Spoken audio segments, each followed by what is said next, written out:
Assalamualaikum warahmatullahi wabarakatuh. Perkenalkan, nama saya Fitria dengan NP46. Kali ini saya akan mempresentasikan mengenai social marketing plan dengan produk yang akan saya lakukan, yaitu diving dengan kepanjangan daily review feelings yang mengatasi isu kesehatan mental untuk mempertahankan kesehatan jiwa.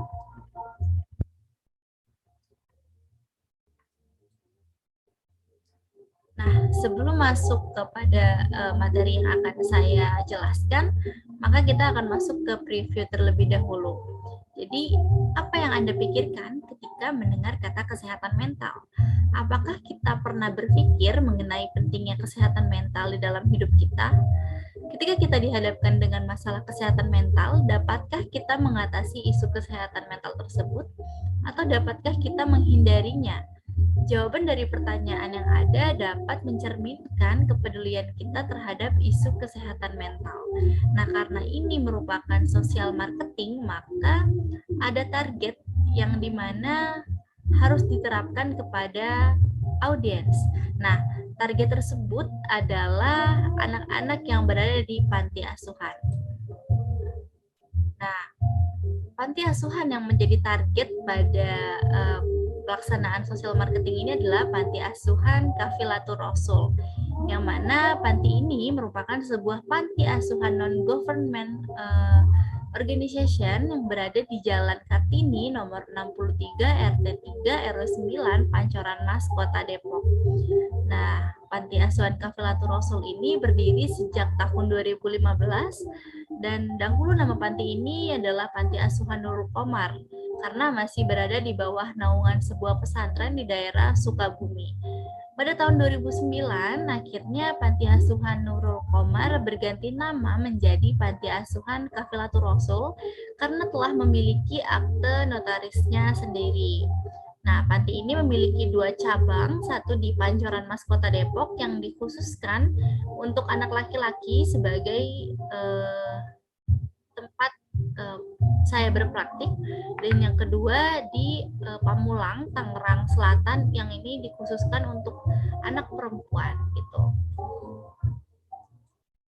Lalu Panti Asuhan Kafilatur Rasul ini memiliki 33 anak asuh yang terdiri dari 27 anak laki-laki, diantaranya adalah 17 anak tersebut usia 9 hingga 14 tahun, 10 anak lainnya berusia 17 tahun ke atas, ini anak laki-laki ya, dan 6 anak perempuan lainnya itu memiliki rate usia 4 hingga 20 tahun gitu.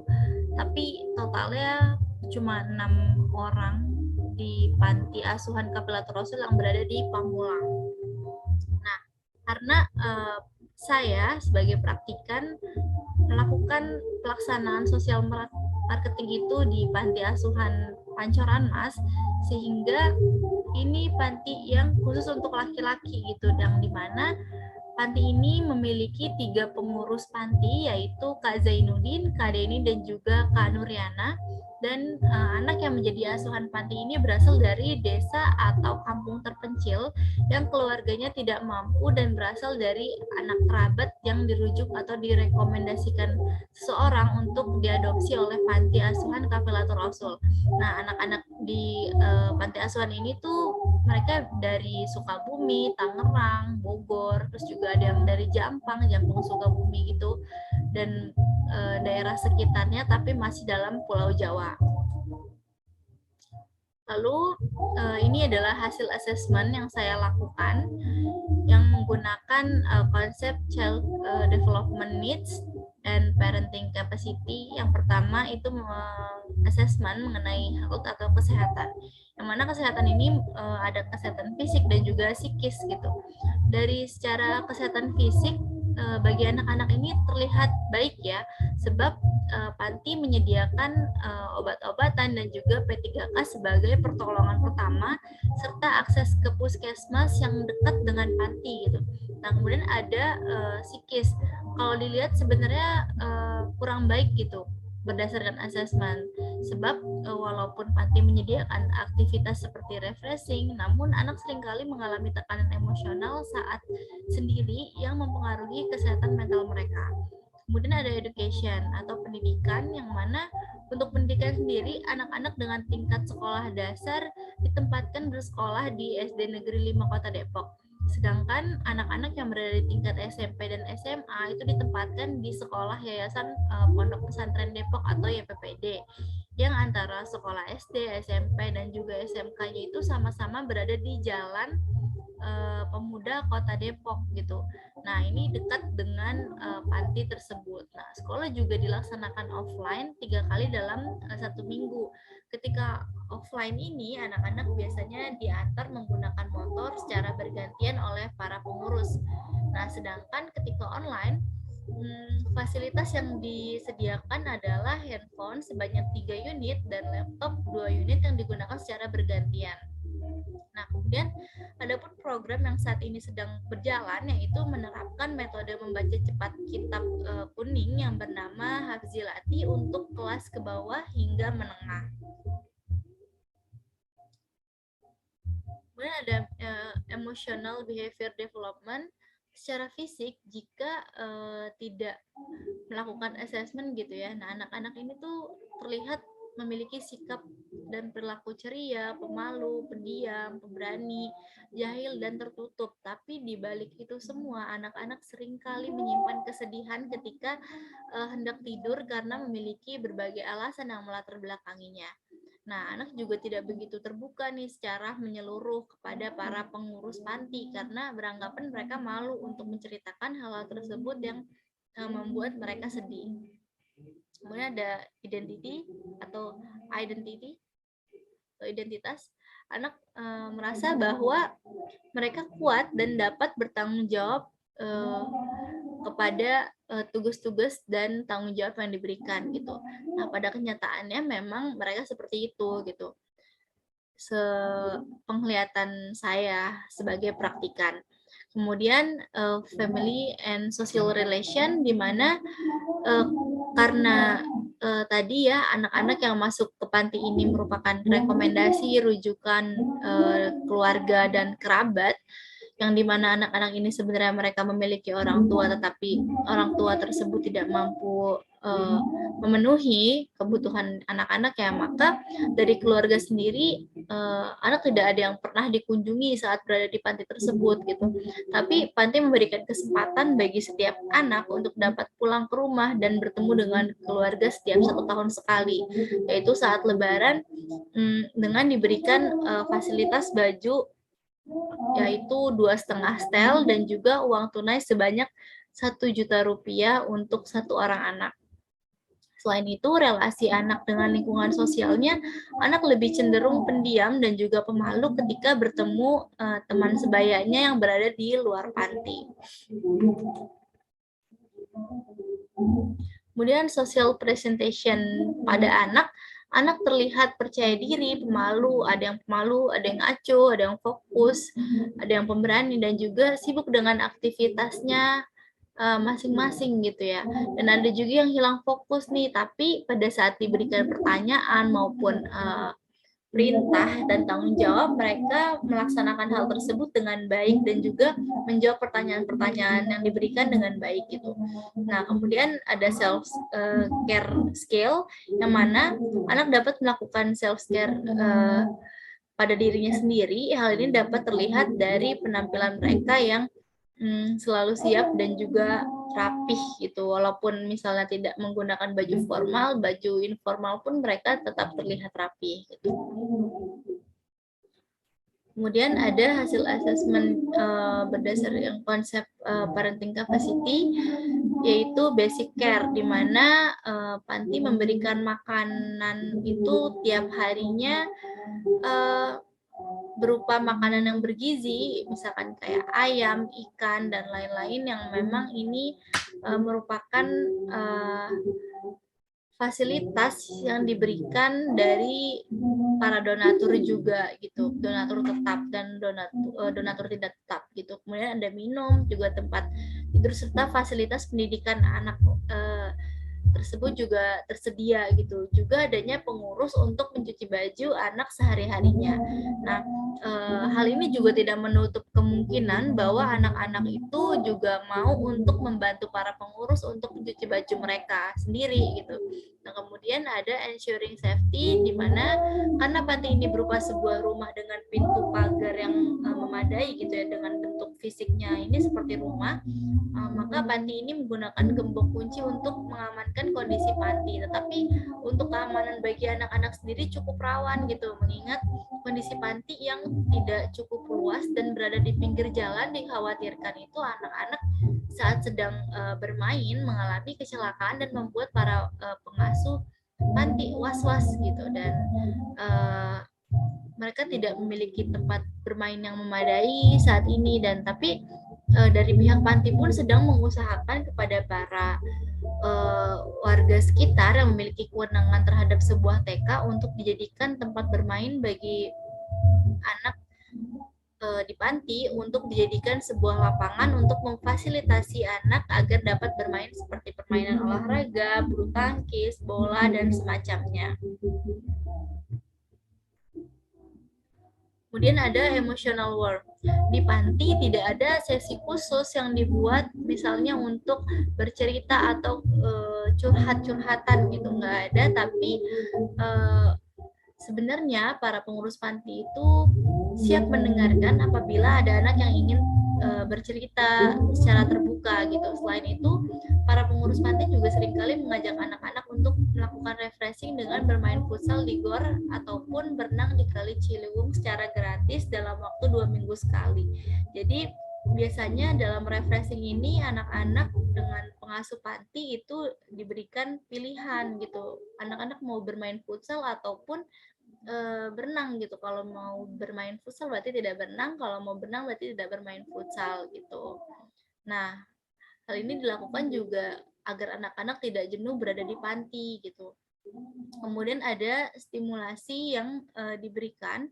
Panti selalu melakukan kebiasaan, diantaranya setiap Senin dan Kamis anak-anak beserta pengasuh panti itu melakukan puasa sunnah, sehingga bangunnya lebih awal dari biasanya. Nah, aktivitas di hari selain Senin dan Kamis jika tidak puasa gitu ya, termasuk hari Senin dan Kamis juga sebenarnya ini dilakukan, cuma ketika hari Senin dan Kamis ini puasa, mereka melakukan aktivitas seperti biasanya pada hari-hari biasa gitu, yang mana di waktu sebelum azan subuh mereka kan bangun, dan terus setelah azan mereka sholat berjamaah dan mengaji, mandi dan persiapan untuk sekolah online ataupun offline hingga pukul 11 yang dibarengi dengan sarapan pada pukul 8.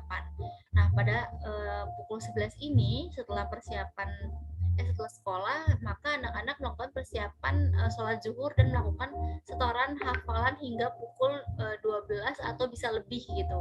Nah, setelah mereka melakukan hal tersebut disusul dengan aktivitas makan siang dan istirahat hingga jam 3. Kemudian sehabis azan asar mereka melakukan sholat berjamaah dan mengaji hingga jam 17 atau jam 5, yang kemudian disusul dengan aktivitas istirahat sebentar untuk mandi dan persiapan sholat maghrib.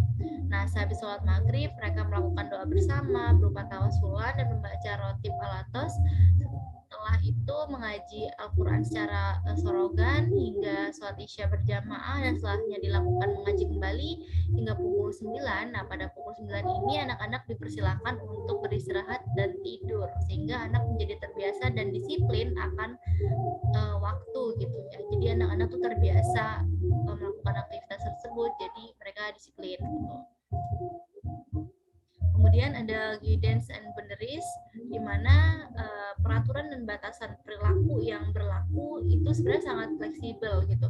Nah, seperti peraturan yang boleh dilakukan dan tidak boleh dilakukan, kayak misalnya kan ada jadwal panti dalam melakukan piket, terus juga tugas-tugas tadi atau aktivitas tadi yang dilakukan itu harus diikuti. Jika tidak, maka anak-anak akan ditegur ataupun diberikan punishment sesuai dengan apa yang mereka lakukan gitu. Kemudian ada stability.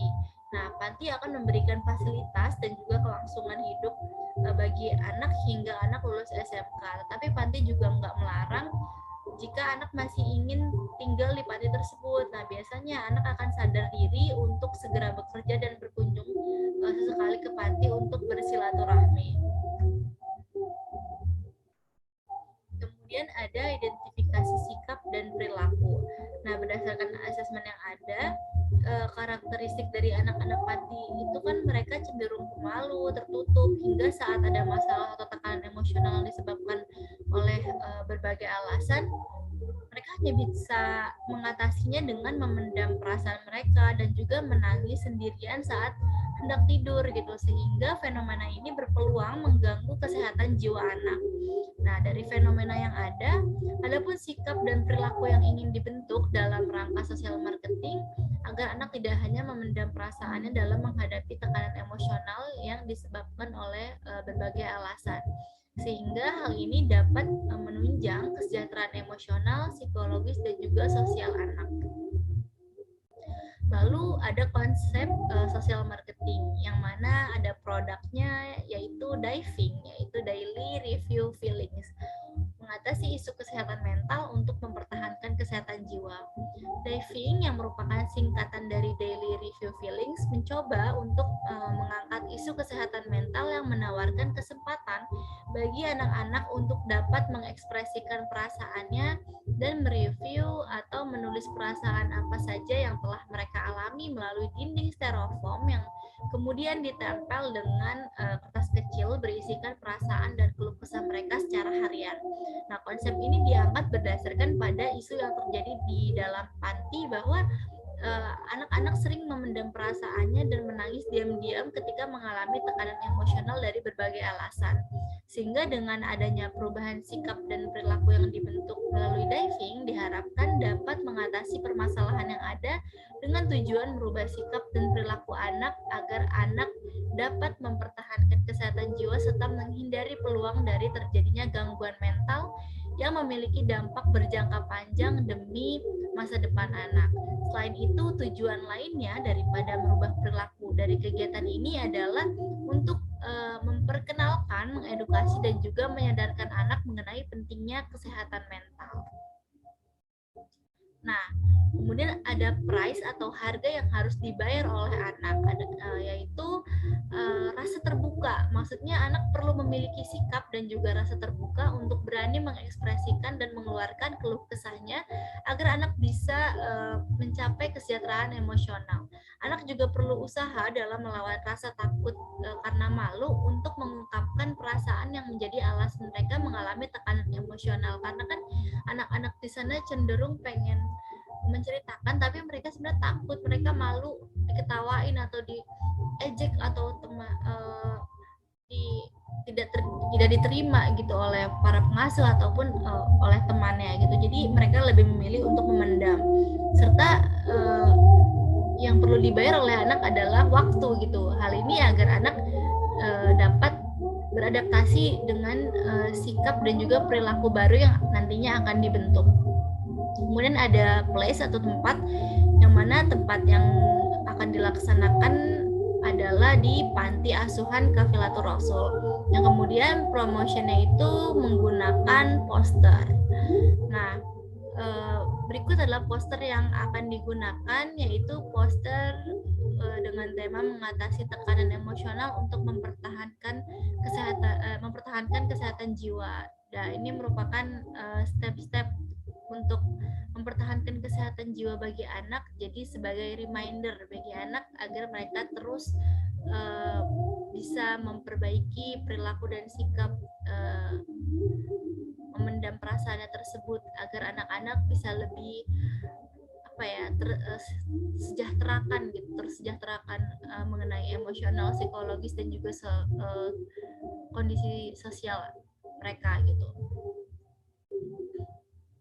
Kemudian ada tahapan sosial marketing. Nah, tahapan sosial marketing ini yang pertama tentunya visit lembaga, yang dimana pada visit lembaga ini proses yang dilakukan oleh praktikan adalah familiarisasi, terus juga asesmen, identifikasi masalah, kemudian menganalisis masalah, dan juga melakukan perencanaan terhadap kegiatan sosial marketing yang akan dilakukan. Kemudian yang kedua ada kampanye kreatif, yang mana kampanye kreatif ini dilakukannya bersama anak panti, yang dilakukannya juga di dalam panti itu sendiri gitu, sehingga hal ini merupakan pelaksanaan dari sosial marketing gitu.